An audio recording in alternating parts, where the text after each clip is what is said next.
Ryan Brath for GolfWRX, and I am here today with another episode of Why Was It Great? And the visor might be a little bit of a giveaway, the retro Titleist Tour visor, and that's because today's club is the Titleist PT Fairway. Now this is a PT 13, so it has 13 degrees aloft. This is probably one of the hardest to hit fairways you'll ever find that's not actually made of wood. And we have to ask ourselves, what made this considerably unforgiving golf club so popular?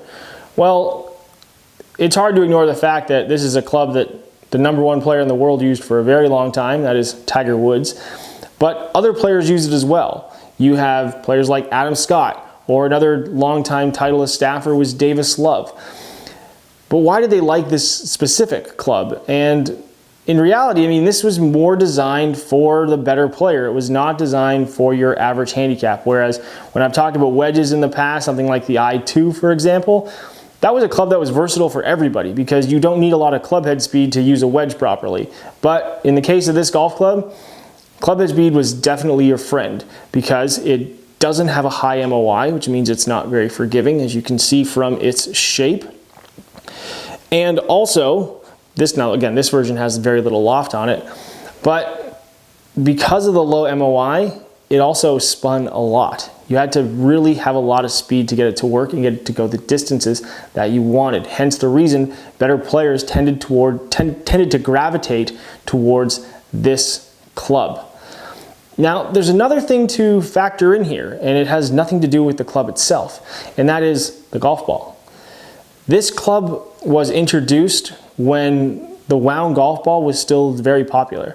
And a wound golf ball, or a liquid core golf ball versus a modern day solid core golf ball, are very different in how they react off the club face. The softer wound golf balls would launch a lot lower but with much higher spin. Whereas with a multi-core golf ball, you can launch it very high and it's not going to spin that much. But when you get into the shorter clubs, they're going to spin roughly the same. And that's where the advantage comes in with a club like this. For a golf ball that's going to spin, this gives the player, and the better player especially, greater control of trajectory and shot shape. So again, if you're a better player and you need to hit a low 3-wood, this is going to be the club to do it with. You need to hit a high cutting 3-wood, this is going to be the club to do it with. It sounds fantastic.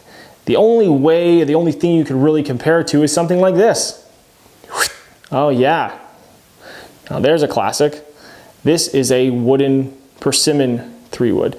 Now this obviously is going to have a lot more of a real solid thwack to it compared to the PT, but in reality they were designed to kind of complement each other. This is the modern version of a persimmon fairway wood, but with, relatively speaking, greater ball speed and higher MOI. Now we compare this to a modern day 3-wood. A modern day 3-wood is going to blow this thing out of the water. But back in the day, this thing was the club for the better players because it offered that workability, it offered that relative forgiveness, and it offered more ball speed than what was available at the time.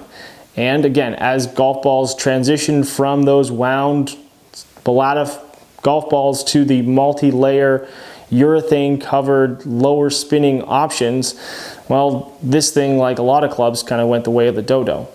But we still see them, they're still fun to hit, and they kind of remind us why those players that we watched hit shots, especially Tiger Woods, why they were so good. And that's why this club was so good as well. So I hope you like this episode.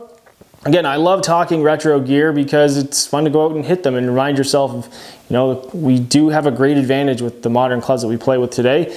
And if you really want to go challenge yourself or maybe punish yourself, they're fun to go out to the golf course and try out as well. So remember, if you like this video, please subscribe.